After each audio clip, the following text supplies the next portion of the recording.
Hello friends, जय माता दी। आप सबका स्वागत है सोशोलॉजी एमसीक्यू सीरीज़ में। फ्रेंड्स, एमपी असिस्टेंट प्रोफेसर की जो वैकेंसी आई थी उसका लास्ट डेट फॉर्म फिल करने का 13 मई था। अभी बढ़ा के 31 जुलाई कर दिया गया है।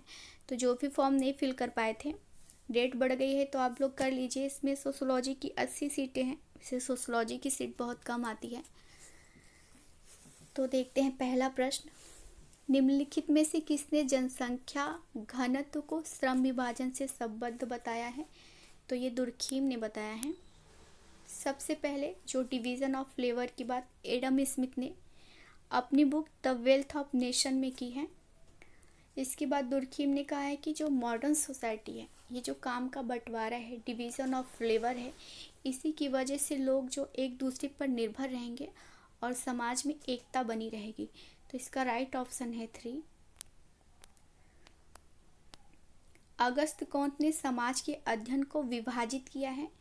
तो पहला ऑप्शन है अधोसंरचना और अधिसंरचना में, सामाजिक स्थिति तथा सामाजिक गतिविधियों में, अंतर समूह तथा बाह्य समूह में। तो अगस्त कौंत ने सामाजिक स्थिति और सामाजिक गतिविधि यानी कि सोशल स्टैटिक और सोशल डायनामिक्स में किया है। राइट ऑप्शन है 2। सोशल स्टैटिक्स जो है वो स्थिर रहता है और सोशल डायनामिक्स वो बदलता रहता है। तो इसका राइट ऑप्शन है 2। भारत में सामाजिक परिवर्तन पुस्तक के लेखक कौन है, यानी कि सोशल चेंज इन इंडिया? तो ये एम.एन. श्रीनिवास है। राइट ऑप्शन है 2। कार्ल मार्क्स ने सामाजिक परिवर्तन का कौन सा सिद्धांत प्रतिपादित किया है?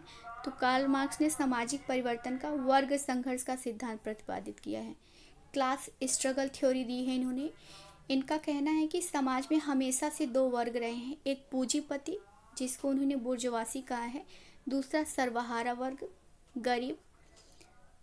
इन दोनों में ही क्लास स्ट्रगल चलता रहता है। तो राइट ऑप्शन है 2। धर्म की उत्पत्ति का आत्मावाद का सिद्धांत किसने प्रतिपादित किया है? तो ये ईवी टाइलर हैं। राइट ऑप्शन है 3। हिस्ट्री ऑफ धर्मशास्त्र पुस्तक के लेखक कौन है? तो पीवी कार्णे हैं। राइट ऑप्शन है 4। The elementary form of religious life किसकी पुस्तक है? तो दुर्खीम की है।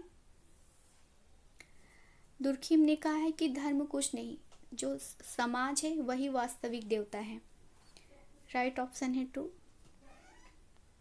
हिंदू संस्कार पुस्तक के लेखक कौन है? तो हिंदू संस्कार पुस्तक के लेखक राजबली पांडे हैं। राइट ऑप्शन है 2।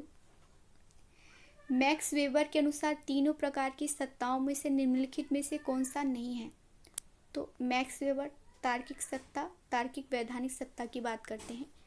इनका मानना है कि जो शक्ति होती है लोगों के पास, जो पावर होती है, अगर उसे आप वैधानिक चोला पहना देते हैं तो वो सत्ता बन जाती है। दूसरा इन्होंने करिश्माई सत्ता की बात की है। करिश्माई सत्ता की बात व्यक्ति के व्यक्तित्व पर निर्भर होती है। जैसे गांधी जी थे, स्वामी विवेकानंद थे, इनके पास कोई ऐसे वैधानिक सत्ता नहीं थी, पर इनका व्यक्तित्व ही ऐसा था कि लोग इनकी बात सुनते थे, इनसे प्रभावित होते थे।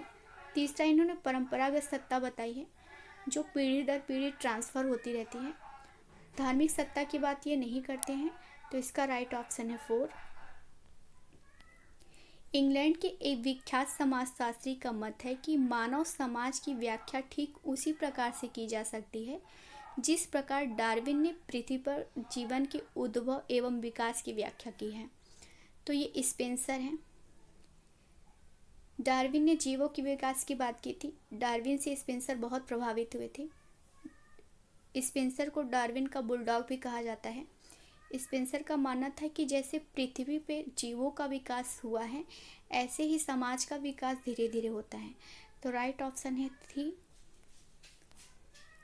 कांट की 3 अवस्थाओं के सिद्धांत में परिवर्तन का कौन सा प्रतिमान बताया है? तो कांट ने लीनियर थ्योरी दी, यानी कि समरेखीय। उन्होंने कहा है कि एक रेखा में जो है वो समाज का परिवर्तन होता है। पहले धार्मिक अवस्था थी, फिर तात्विक अवस्था आती है, फिर वैज्ञानिक अवस्था आती है। तो राइट ऑप्शन है A. The structure of social value के लेखक कौन है? तो ये राधा कमल मुखर्जी हैं। एक रामकृष्ण मुखर्जी है, एक राधा कमल मुखर्जी है। तो कभी कभी ऑप्शन में दोनों रहता है, तो आप ध्यान से पढ़िए। राधा कमल मुखर्जी ने दिया है, तो राइट ऑप्शन है 2। विश्व स्वराज की संकल्पना किसने दी है? तो ये श्री अरविंद ने दी है, राइट ऑप्शन है 2।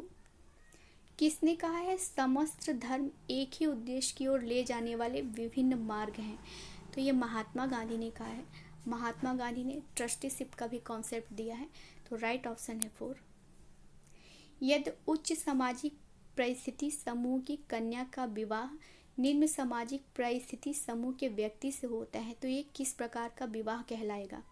कभी हम मैरिज का कॉन्सेप्ट देखेंगे ना, तो गर्ल के पर्सपेक्टिव से देखेंगे। अगर लड़की का विवाह जो होता है उच्च परिस्थिति या उच्च कास्ट में होता है, तो उसको अनुलोम विवाह कहेंगे, राइट ऑप्शन है 3।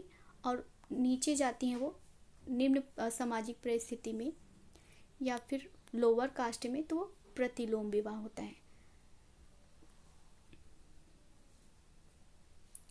तो इसका राइट ऑप्शन है 4, प्रतिलोम विवाह ना, निम्न सामाजिक परिस्थिति व्यक्ति के समूह से होता है, राइट ऑप्शन है 4। परिवार की उत्पत्ति का पितृसत्तात्मक सिद्धांत किसने दिया है? तो सर हेनरी मैन ने दिया है, राइट ऑप्शन है 2। संपूर्ण संस्था की अवधारणा किसने दी है, यानी कि टोटल इंस्टीट्यूशन? तो ये गॉफमैन ने दिया है। इनकी बुक का नाम है self presentation in everyday life, right option है 2। नगरवाद जीवन दर्शन की अवधारणा किसने दी है? ये लुई वर्थ ने दी है, राइट ऑप्शन है ए। मॉडर्नाइजेशन ऑफ इंडियन ट्रेडिशन, तो ये बुक योगेंद्र सिंह की है। योगेंद्र सिंह ने कहा है कि अब जो इंडियन जो ट्रेडिशन है, इसका ऐसा नहीं कि ये बदल गया है या फिर लोग ट्रेडिशन को फॉलो नहीं किए हैं, ये मॉडर्नाइज हो गया है। अभी आप देखिए विवाह का सिस्टम है वही, लेकिन थोड़े नए तरीके से होता है, तो राइट ऑप्शन है ए। निर्धनता मापने के कितने आधार हैं? तो 2 आधार हैं। एक तो होती है पूर्ण निर्धनता, जिसके पास जो एक बेसिक चीज़ होती है ना, रहने खाने का ही नहीं है, तो उसको पूर्ण निर्धनता बोलते हैं। एक सापेक्षिक निर्धनता होती है, किसी की तुलना में हमारे पास कम होना। जैसे मेरे पास भी मोबाइल है, आपके पास भी मोबाइल है, लेकिन आपके पास आईफोन है, मेरे पास नहीं है, तो ये सापेक्षिक निर्धनता हुई। तो इसका राइट ऑप्शन है 2। Thank you friends, thank you so much for watching my video. मिलते हैं नेक्स्ट वीडियो में, धन्यवाद।